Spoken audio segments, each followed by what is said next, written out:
blood sugar issues that you need to take a break and get a bite to eat. What we have left, I'm going to read the instructions and then closing arguments. Do you all need to get something to eat before we continue? Or if one person wants a break, we'll take a break. So does anybody need to take a break right now? Raise your hand. Everybody rather just go forward? Okay. So I know we had gone back and forth in email about jury instructions, and I think we had something we agreed to. So. We had agreed upon. Okay, great. If I may approach, ma'am. Yes. Thank you. Thank you.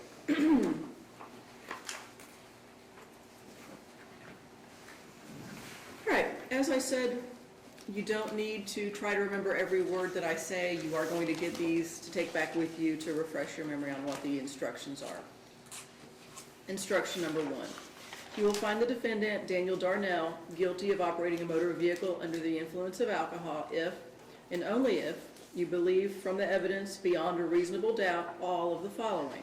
A, that in Carroll County, Kentucky, on or about April 3rd of 2018, and within 12 months of the issuance of the citation herein, he operated or was in physical control of a motor vehicle, and that while doing so, he was under the influence of alcohol. Instruction number 2.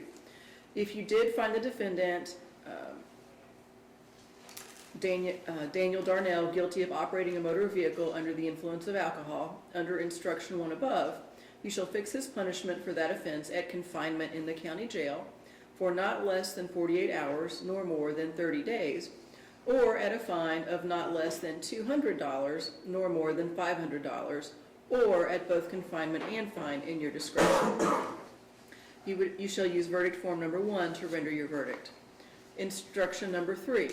You will find the defendant, Daniel Darnell, guilty under this instruction if, and only if, you believe from the evidence, beyond a reasonable doubt, A, that in Carroll County, Kentucky, on or about the 3rd day of April 2018, and within 12 months of the issuance of the citation herein, he had in his possession an open alcoholic beverage container inside the passenger area of his vehicle upon a public highway or the right-of-way of a public highway.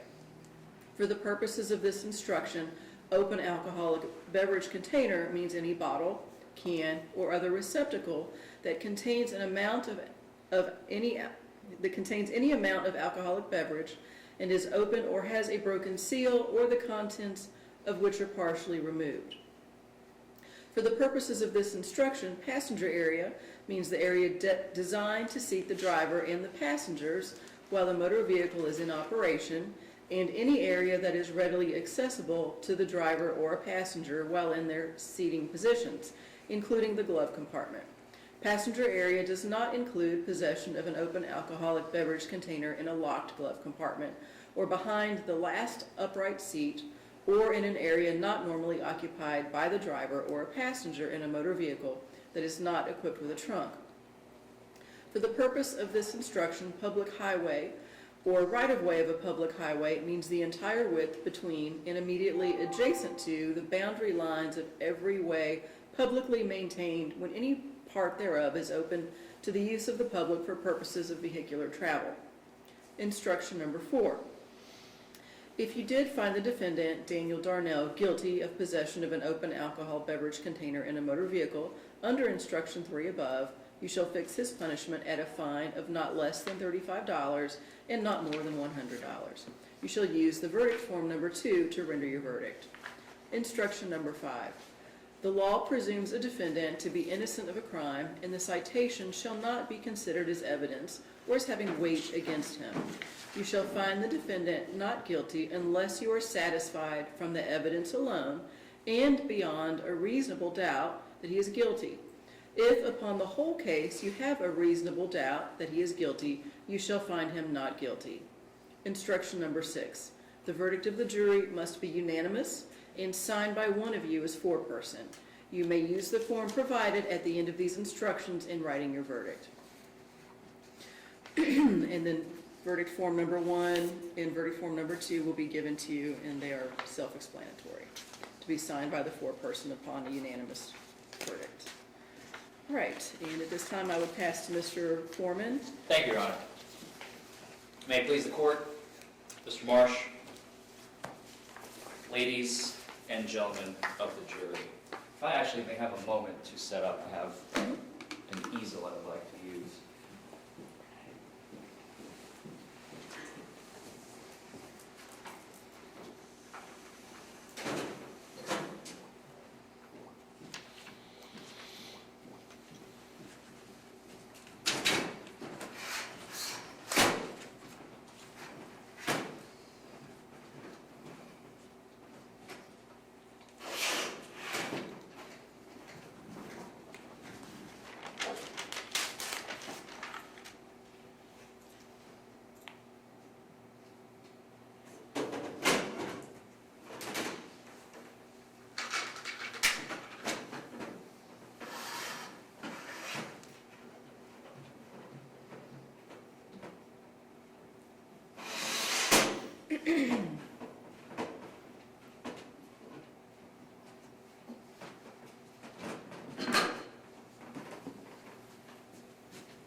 Can you all see that?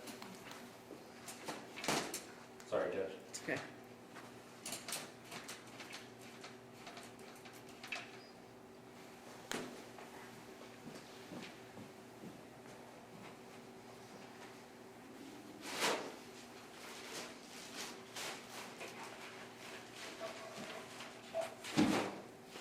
All right.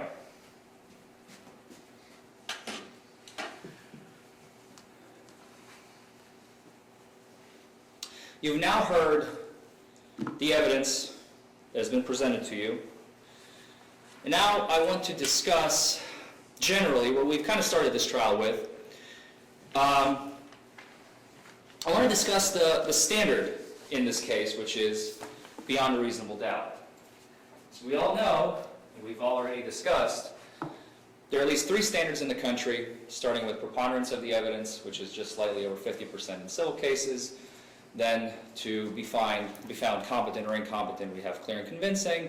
And then for criminal cases, we have beyond a reasonable doubt. That is the standard here. Now I want to just highlight the critical difference between at least the monetary liability. We won't focus on the incompetency so much, but the monetary liability versus criminal. So in civil cases, why is it that we just need a preponderance of the evidence standard? Because we deal with money. Simple as that. No one's life or future is at stake other than finances. So if somebody loses a civil case, they may lose a bunch of money, or maybe a little bit of money, whatever it may be. Well, big deal. They can go and earn that money back if they have the means to do so. But in a criminal case, if your liberty or your livelihood or your freedom is put to the test, that's why the standard is so very high and is beyond a reasonable doubt. As the judge has already indicated, it is not a guess or probably or possibly or a conjecture, speculation, or an opinion.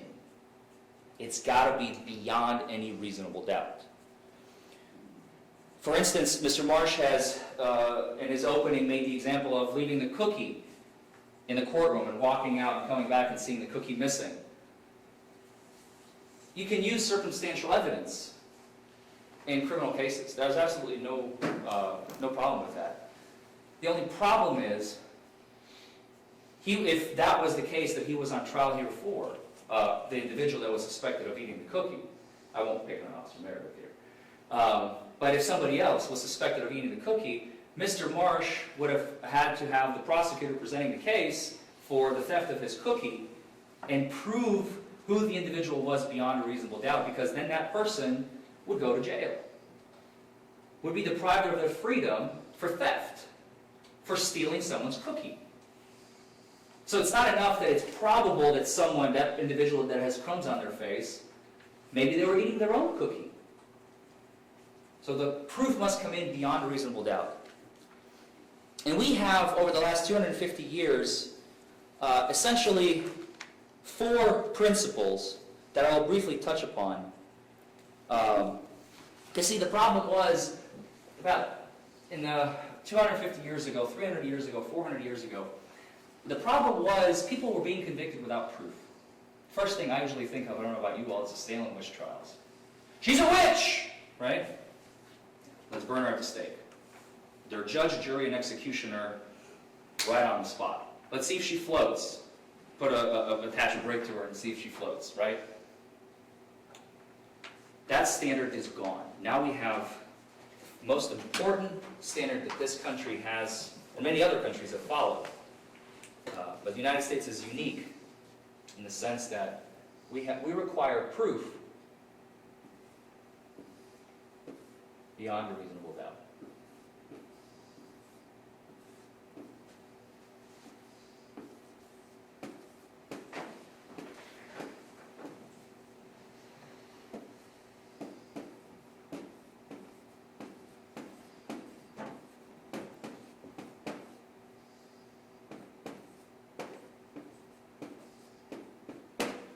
Can you all see that? Yeah.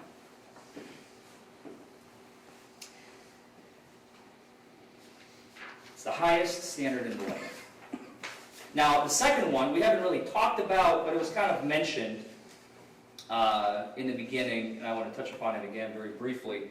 The second principle is the presumption of innocence. It's in our Constitution.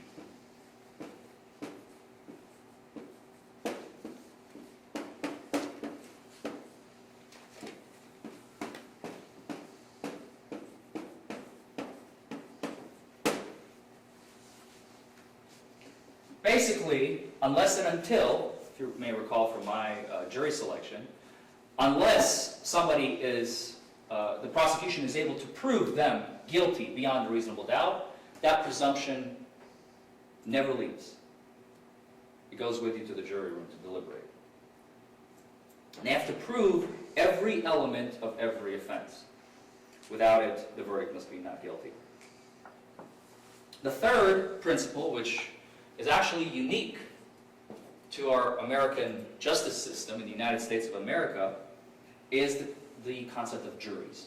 The principle that juries, the community, the people, what we're doing right here, right now, is unique to our country. The jury decides, not the government.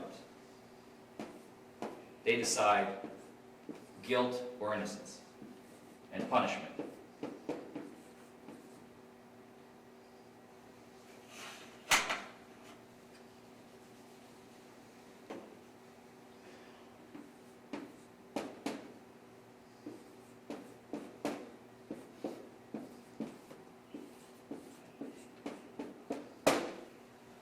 You decide, not them.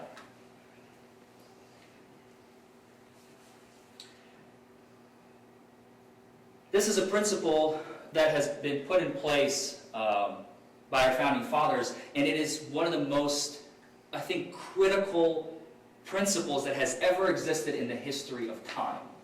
Because believe it or not, there's some countries where, remember the Salem witch trials? They still to this day prosecute people in that manner. There are no juries. The judge is the judge, jury, and executioner if they're lucky enough to get that far. So in that sense, we're extremely unique, and I'm proud of that. And finally, the fourth principle in our Constitution that was adopted some 250 years ago is that the burden of proof is always on the government.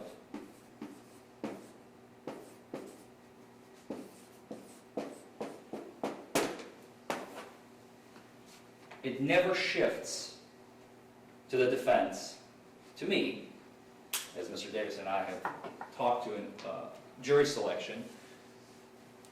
I don't have to do anything. Now we have done something, and now you have all the evidence to take back with you to the jury, but the burden of proving beyond reasonable doubt that Mr. Darnell operated a motor vehicle under the influence is with Mr. Marsh, and Mr. Marsh alone. So, with these principles in mind, now let's look at what has happened in this case. What do we have? What kind of evidence have we heard?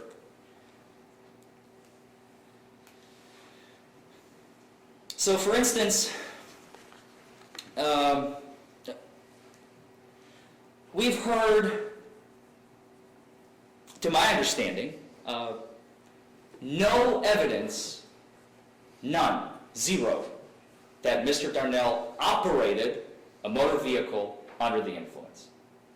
Why? So, what is a typical DUI case that I deal with on a day-to-day? Officer pulls somebody over. They're weaving, or they have some sort of indicia of intoxication in their driving. They have some sort of, maybe they can't maintain a lane and they're weaving all over the road, or they go into the opposing lane, something like that. They forget to use their turn signal. They forget to use the correct lane to turn into, let's say, another lane if they're making a left turn or a right turn. We have heard from two independent, unbiased, neutral, disinterested witnesses here today that everything Mr. Darnell did was the actions of a sober driver. As he was driving, he made the conscious decision. Mr. Marsh has alluded to the fact that there were no obstructions in the road. We're not arguing that there were any obstructions in the road. He did not veer because he saw something that impeded his roadway, his right of travel. He made the conscious decision, I need to use the restroom. So he veered into the emergency lane, and noticing that, okay, this is not a good spot to stop whatsoever. There's a guardrail here. I have a wide semi-truck with a trailer in the back. I can maybe even see I'm protruding out into the roadway. There's a car behind me that already slowed down. I need to keep going. So he's going 65 miles an hour, whatever with the flow of traffic. I think testimony was 55 to 60, 65 miles an hour. And once the guardrail ends, as Mr. Perkins testified, he begins inching over closer and closer, stopping the truck completely, and all of a sudden, accident. Oh, crap. This is not supposed to happen. This is not a case of operating a motor vehicle under the influence, folks. It's a complete accident, and it's obvious. The officer himself said he's an interested party. Now, I believe him. I think he was honest. He testified. He explained that he didn't see Mr. Darnell drive. You notice I'm not even going to touch upon the field sobriety test. Why? Because we don't care about the field sobriety test. Field sobriety tests go to the heart of whether a person is under the influence while they're operating. The government doesn't have operation under the influence here, folks. Period.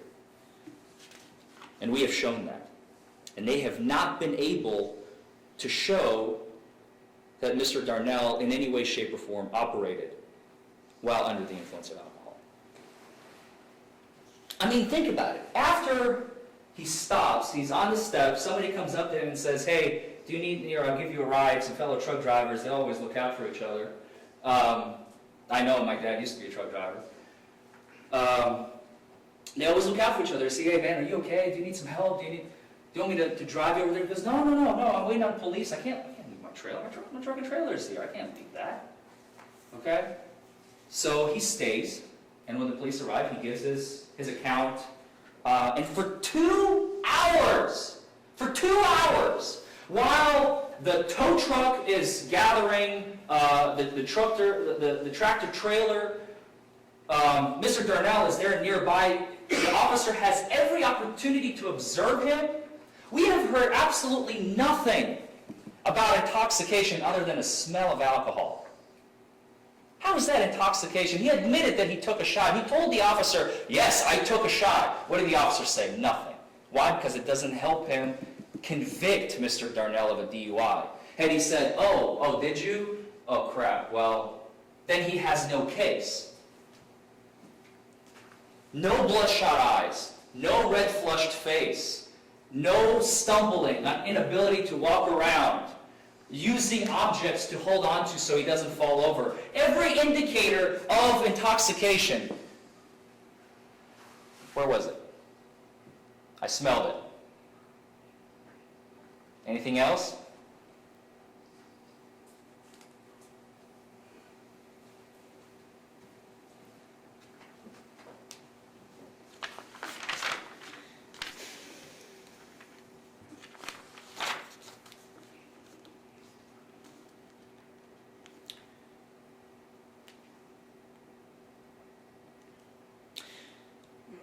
Mr. Darnell, Mr. Perkins has provided the information to the prosecution months ago. This case is almost a year old, almost 10 year, well, no, excuse me, almost at the 11-month mark, 11-month mark, almost at the year mark here.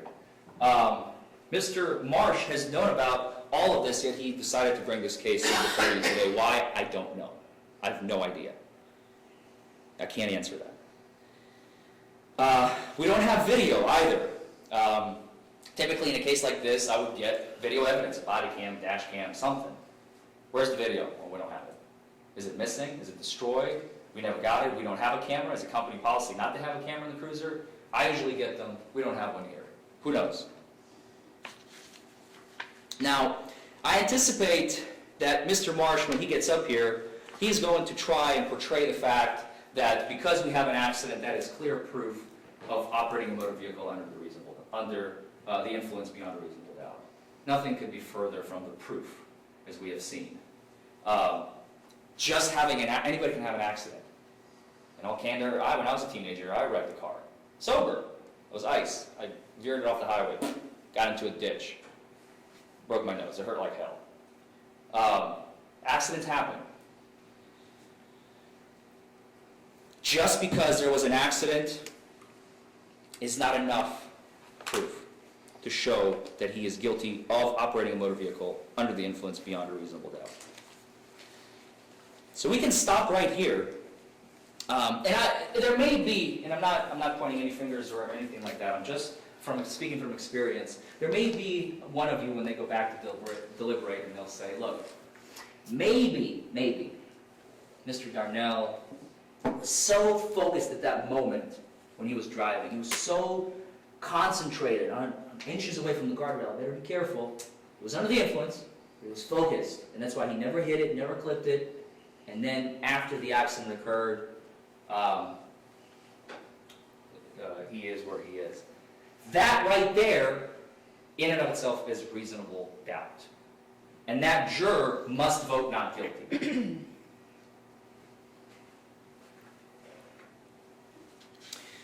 Again, the crux of the case is, when did the drinking occur? Mr. Marsh is going to allege that it occurred before driving. Mr. Darnell has told you that it was after, and he gave you the reasons why. It was one of the most, when I first spoke with him, he told me this is one of the most, and he told you today, I don't even need to tell you what he told me. He told you today he thought he was going to die.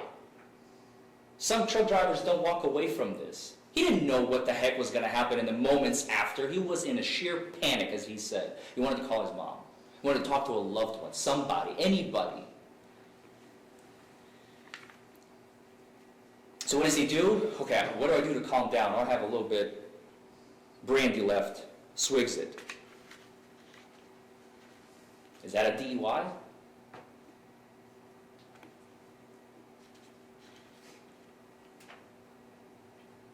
Again, we have heard from 2 independent witnesses who testified he did not weave. He was driving inches away from the guardrail at highway speed without hitting it. That should be evidence enough.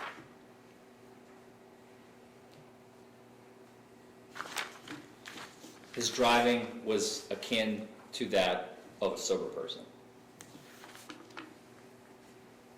Now, just want to make a few more points, and I'm almost done, folks, I promise.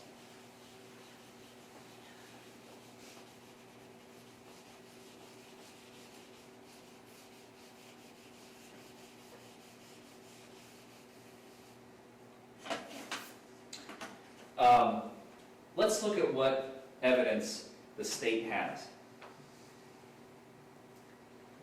You have heard from Trooper Meredith? Deputy. See, I did it again. I'm horrible at it, honestly. Deputy Meredith. You've heard from Deputy Meredith that he believes, it was his opinion. He used those words. It is my opinion that Mr. Darnell operated his motor vehicle under the influence.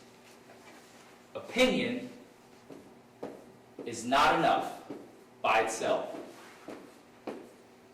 Opinion is not enough by itself for proof of guilt beyond a reasonable doubt.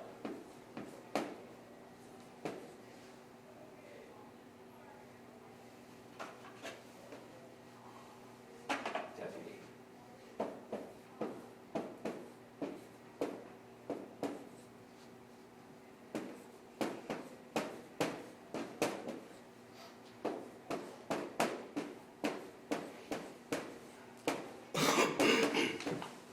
And I'm going to abbreviate beyond a reasonable doubt, BRD. Second, we only have testimony here in this case. This is 2019. They've had body cameras since the 60s. Video cameras, body cameras since I think the 80s. Why don't we have video in this case? What's the reason behind it? That would have been the one independent, neutral, unbiased, unadulterated, unedited piece of evidence, the footage that we could have been able to see and judge this. Okay, maybe we wouldn't be here today if there was video. Second thing, we don't have video evidence. Third thing, I already kind of alluded to this. Accidents happen. They're not automatic proof of anything other than maybe potential negligence.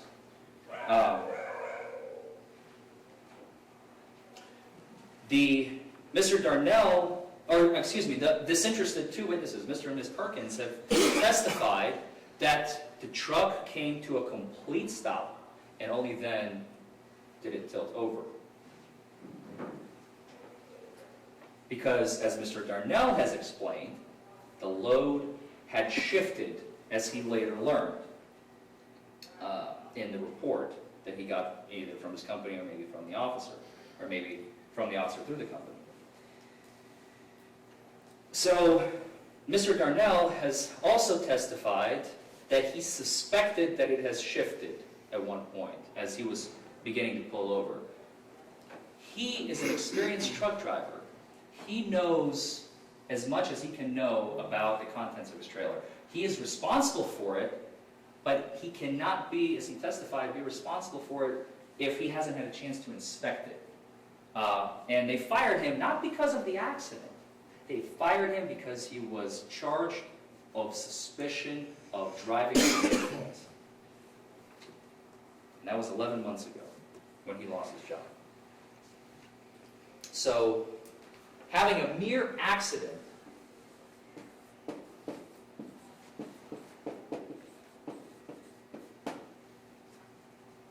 is not grounds for DUI beyond a reasonable doubt.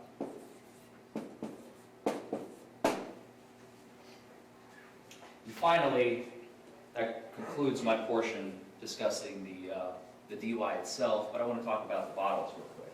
If I could have the clerk hand me the pictures. Thank you so much. As you've already seen, and you'll get a chance to take these back with you, what did Mr. Darnell testify? What is that white thing that you can see on the bottom? It's his fridge. We asked, well, were the bottles there at the time this picture was taken? Were the bottles there in that position? He said, no. Contents shifted. They were somewhere else. Somebody physically took them and placed them on the fridge and took a photo. Make sure it's a clear photo. No one's disputing it. I don't think the Commonwealth is trying to do anything with the evidence. I'm not trying to say anything bad about them. They simply moved the contents to take a photo, to preserve the evidence. That is what they do. The only problem is they were located in a different place beforehand. And that's why they can't prove that the containers were within arm's reach. And as Mr. Darnell has already testified, he doesn't keep them. He keeps them in the sleeper portion because his company allows it and DOT allows it. So, last but not least,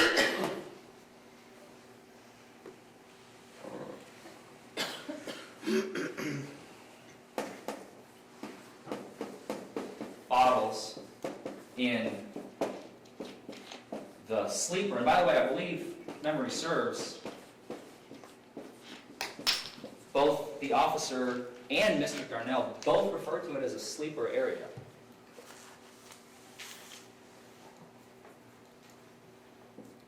Bottles in the sleeper area is not open container beyond reasonable doubt. I ran out of room.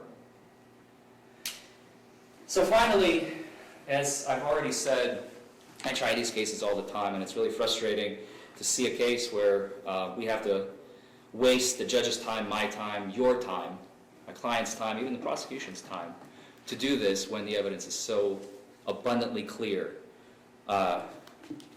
Because why? They want a conviction? They want money out of Mr. Darnell? I don't know. So, you have the power. You have full, complete control as 6 men and women in this particular trial to stop this from happening further, to set a precedent. The scariest thing that I have ever encountered my entire life is to represent an innocent person, and God forbid to see an innocent person go to jail. There's nothing more frightening in a lawyer's career than that. So remember, if even one element is missing, the verdict must be not guilty, automatically. But we have so much more here, as we've already heard. And here we have both elements missing. We don't have driving, and we don't have smell. We have smell. Is that guilty of a DUI? To take away his career, his livelihood, his ability to feed himself, his family? Come on. I'm certain that when you go back to deliberate, you'll have no other choice than to render a verdict of not guilty on all charges. Thank you all. Thank you, Judge. Mr. Marsh? Judge, would Mr. Forman like to take his easel down? Yes. did you Oh, want- certainly.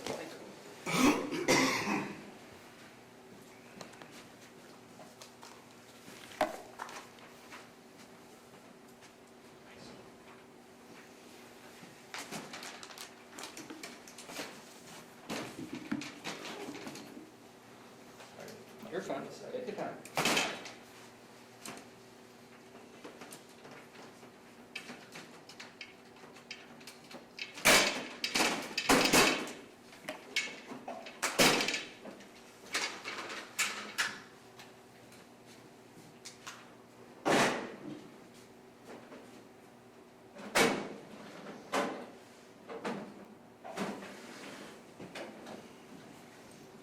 Thanks, sir.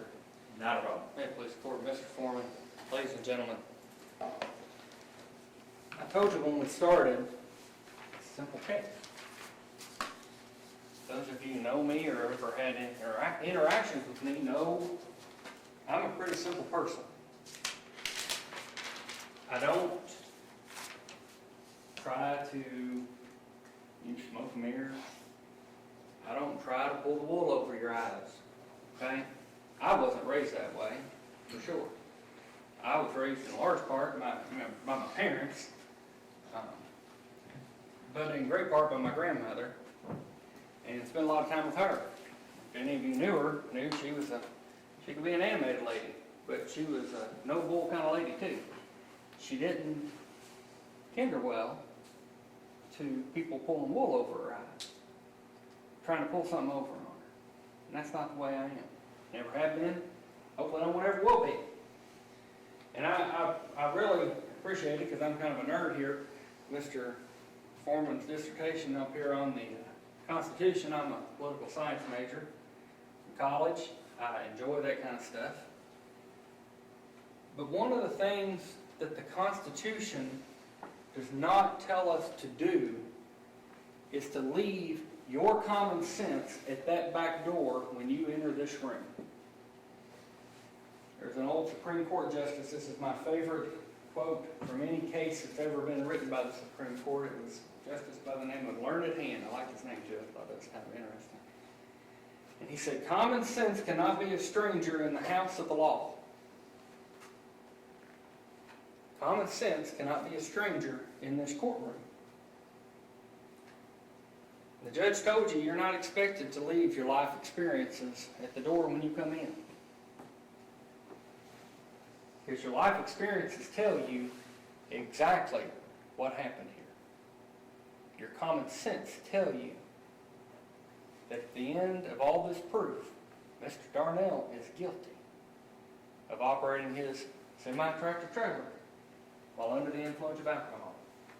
He's guilty of possessing an open alcohol beverage containers in the passenger areas of his motor vehicle. That's what common sense is going to tell you. So let's look at the proof, the actual proof here. Mr. and Ms. Perkins. We were fortunate in this case to have Mr. and Ms. Perkins because they actually saw the driving. They brought to you all those details. Sometimes we don't have that. Sometimes we just have a police officer here. But Mr. and Ms. Perkins came here today to tell you exactly what they saw. And I'm going to tell you by looking through the lenses of common sense what that tells you. They were traveling behind Mr. Darnell's semi-tractor trailer. He was traveling approximately, I think they said 50 to 60 miles an hour in the right-hand lane. He swerved into the emergency lane. He didn't gradually enter the emergency lane. He swerved into the emergency lane quickly with a loaded tractor trailer. I did not know about Mr. Darnell's father. He used to be a truck driver. I can tell you, my father's been a truck driver since he was a teenager. He's 73 this year. My brother's a truck driver. I had two uncles that were truck drivers. I can tell you one thing you don't do with a loaded tractor trailer. You don't swerve. Because it's dangerous. If you are sober-minded, paying attention to what you're doing, paying attention to what you've been taught and trained to do as a truck driver, you don't make immediate jerky actions with the semi-tractor trailer when it's loaded over 45,000 pounds. Common sense tells you that. You don't have to be a truck driver of 40, 50 plus years. Why did he swerve? Okay, let's, argument's sake, we believe the story. He didn't tell us that there was something wrong with the truck. Motor didn't blow up, tire didn't blow out, tire rods, axles come off, anything like that. Nothing happened to the truck. Perkins has told you right here from the stand, there was nothing in the lane of travel to cause him to have to exit that highway. He said he had to go to the bathroom. Well, folks, I imagine we all look like adults here. We've all been on the interstate and had to go to the bathroom. When you're on the interstate and you have to go to the bathroom, do you swerve into the emergency lane and drive there at the regular rate of speed for over a half a mile? No. You travel in the regular lane of travel, and when the opportunity is right and you can safely get off the road, if you're going to do that. I was one of three brothers, going to the beach as a kid, and sometimes you had to do that. I have kids. It happens, okay? But if you don't know there's a rest area and you do have to get off the side of the road, you're not going to swerve in there where you know it's not safe and then travel for a half a mile at regular rate of speed. You're going to wait until the opportunity is right to get where you can get over safely in your vehicle. Whether you're driving a Toyota Prius or you're driving a semi-tractor trailer, right? Again, that's if you're sober-minded and you're making good judgments and your mind's not altered by some intoxicating substance. So, then, like I said, the Perkins tell us he travels at the regular rate of speed, the highway rate of speed. As Miss Perkins said, the gravel was flying up on the lane. for over half a mile. Not 2 football fields, half a mile. Then, thinking in his mind, if he's telling us right here, my load shifted, that over 40,000 pound load has shifted, I'm thinking that, and then instead of keeping it on flat ground, he edges over and he drops off. Common sense tells us you don't have to be a veteran truck driver to know when your load is shifted behind you, you don't shift the truck even more. Because what's going to happen? I'm confident everybody in here had high school science or they watched Bill Nye sometime on Saturday morning. Once something starts in motion and you keep moving it that same way, guess what? It's going to keep on going. As a common sense bearing human being and driver, you know that. And a truck driver should surely know that. That's if their judgment hasn't been altered by an intoxicating substance, right? So, that's the driving portion, gives us those clues that Mr. Darnell was under the influence before that truck ever came to a stop. Then we get into Deputy Meredith's testimony. He was standing in the door of the truck, just standing there. And by Mr. Darnell's testimony, some hour and 45 minutes later, Deputy Meredith still smells alcohol on his person. From his side, 1 shot. Ladies and gentlemen, I'll put to you, it wasn't just 1 shot. And it wasn't taken after the truck stopped. So you got the smell of alcohol. Then you had the administration of the standardized field sobriety test. Deputy Meredith told you how he instructed Mr. Darnell to do the walk and turn test. You walk forward, heel to toe. I'm not doing exactly how you're supposed to do it. Then you take steps, you turn around, and you go back the other way. Okay? Not a hard thing. I'm confident that if Deputy Meredith got up here and showed you what to do, if you don't have any medical problems, you probably could do the same thing. At least you would know which way to turn around and walk back. Okay? Because you're all sitting here sober-minded. No, he walked forward. Instead of turning around and walking back, after he had just had Deputy Meredith show him what to do, he walked backwards. Because he was under the influence. Those are clues that these officers are trained at the academy to look for when they're performing the standardized field sobriety test. He stepped off the line. He couldn't keep his balance. He walked backwards. He could not follow simple instructions. When I asked you all during the voir dire stage with the other jurors up here, what are you looking for to tell if somebody's under the influence of alcohol? What are you looking for to tell if somebody's had too much? Well, from your all's own mouth, they don't make good decisions. They have lapses in judgment. You've seen them. They can't follow along to what you're telling them. They can't keep their balance. They smell. Then we talk about the balance test. He loses his balance, the one-leg stand. And then, Mr. Darnell counts 1 second. 1 second right after getting the instructions and told what to do and demonstrated for him what to do. He forgot what to do. You ever seen somebody, I'm going to ask this rhetorically, you ever seen somebody that maybe had too much to drink and they're trying to figure out what's going on or what to do? They'll sit there and they pause and they'll stare at you.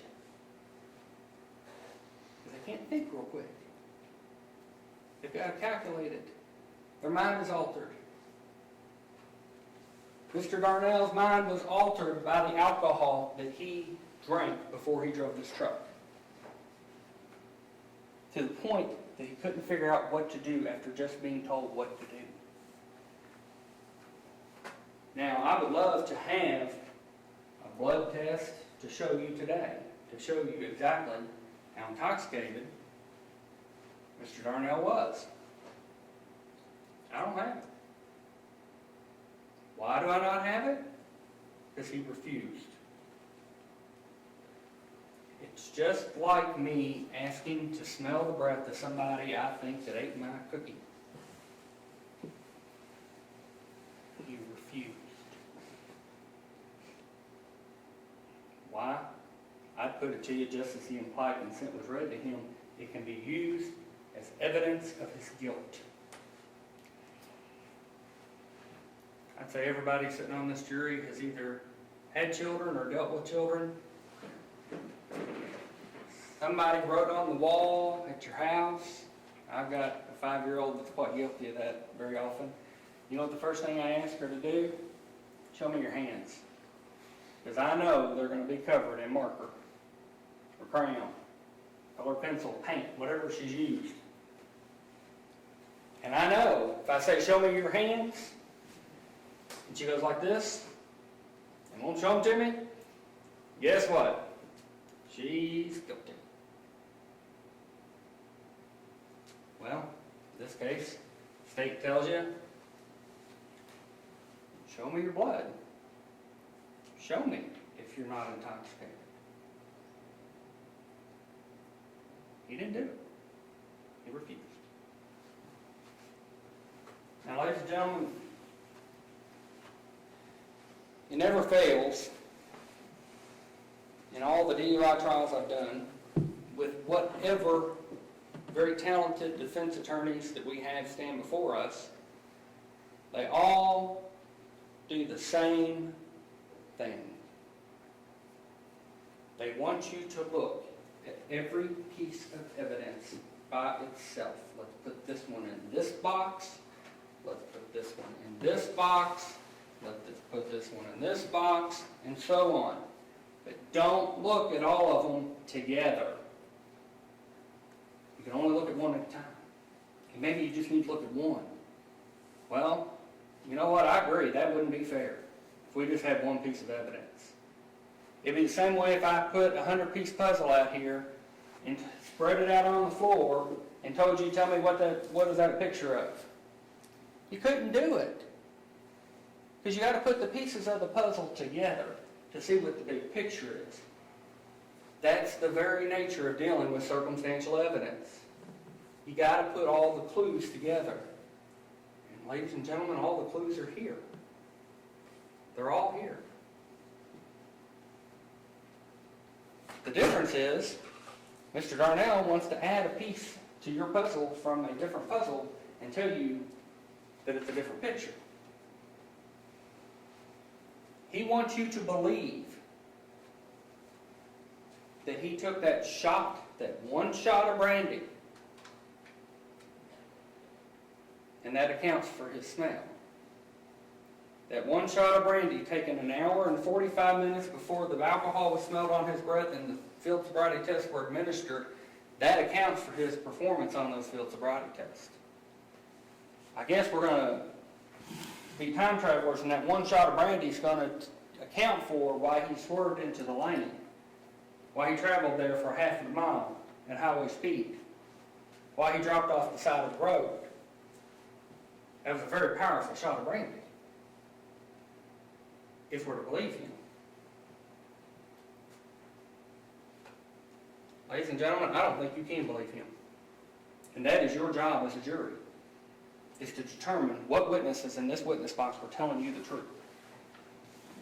And I don't think you can believe Mr. Darnell, and I'll tell you why. It doesn't make common sense, for one thing. You're a tractor-trailer driver. You just had an accident. You're on your side of your truck, and your inclination is to jump back in the sleeper and take a shot? That don't make any sense to me. I bet you it doesn't make any sense to you either. Let's assume he's telling the truth. Then I would argue to you that his mind was altered by the alcohol that he had already drank to where he wasn't thinking rationally, taking another shot, if we argued that. But I don't think he did. I think he drank before he drove, based upon all the proof that's been given you. I don't think you can trust what Mr. Darnell's telling you because he says there was a rest area sign there.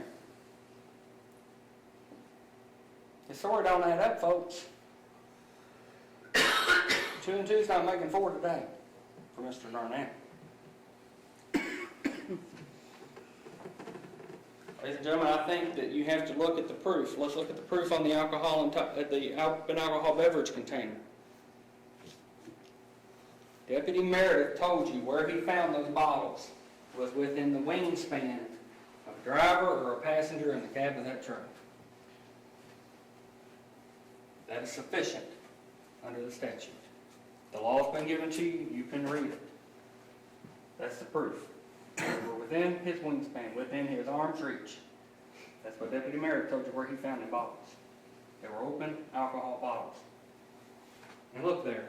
You count up how many bottles are in that picture. I'll let you look at the picture yourself. I told you it's a simple case. And I told you I'm a simple person.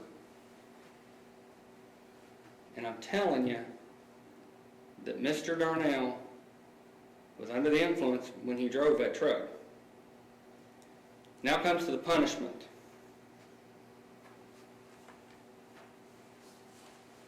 This is always a awkward time because at the end of the day,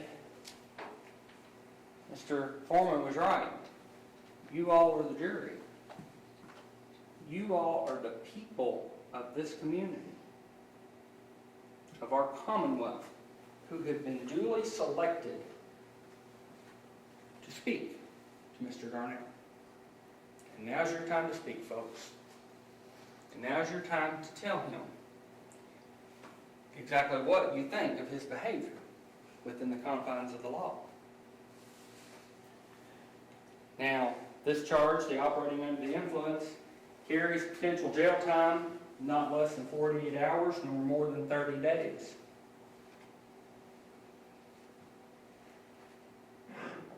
Or a fine from $200 to $500, or in your discretion of both fine and jail time. The alcohol beverage container and motor vehicle charge carries a fine. The verdict form spells it all out for you, folks. Up to a $100 fine on that charge. I would encourage you, as the jurors in this case, to speak loudly. And I would encourage you to sentence Mr. Darnell to 30 days in jail, the max, and a $500 fine on the DUI charge. And I would encourage you to give him the maximum fine on the alcohol intoxication charge of $100. And here's why. I'm going to read from Mr. Darnell's own testimony. Van trailer, 53 foot long, 42,500 pounds. My load was not properly secured. Being a truck driver is one of the top 10 most dangerous jobs in the world. Top 10 most dangerous jobs in the world. Not my words, his. And knowing all these things, knowing the potential ramifications of his conduct, Mr. Darnell drove his semi-tractor trailer on Interstate 71 under the influence of alcohol. And for that, yes, he broke the law. And yes, he should be punished. And he should be punished with maximum jail time and maximum fines. Thank you all.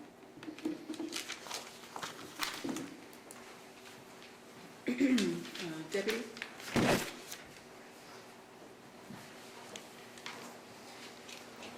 Do you swear to guard this jury from interference until they reach a verdict? I do. All right, all rise. Ladies and gentlemen, if you'll follow our court security officer back to the deliberation room. Thank you. Pardon? They need the documents, Judge. Go ahead.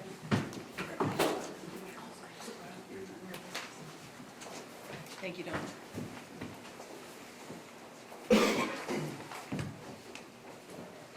What's that step there? All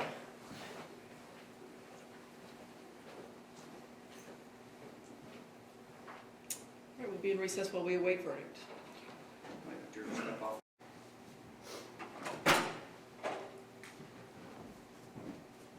Okay.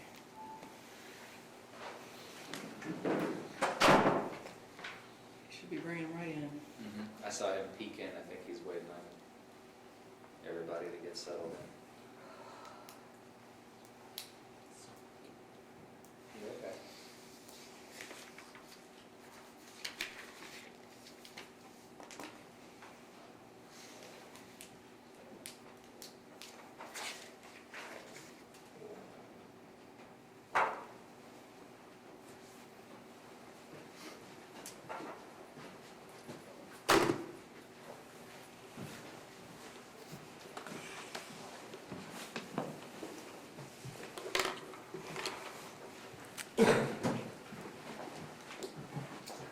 Y'all can sit wherever you like now. Yeah, he said we sit on the front. Okay. All right. Everyone be seated, except the defendant could remain standing. So has the jury reached a unanimous verdict? We have. Okay, and is this so we, the jury, find the defendant, Daniel Darnell, not guilty of operating a motor vehicle while under the influence of alcohol. Is this the decision of all of you? And on verdict form 2, jury finds the defendant guilty of possession of an open alcoholic beverage container in a motor vehicle with a punishment of $100.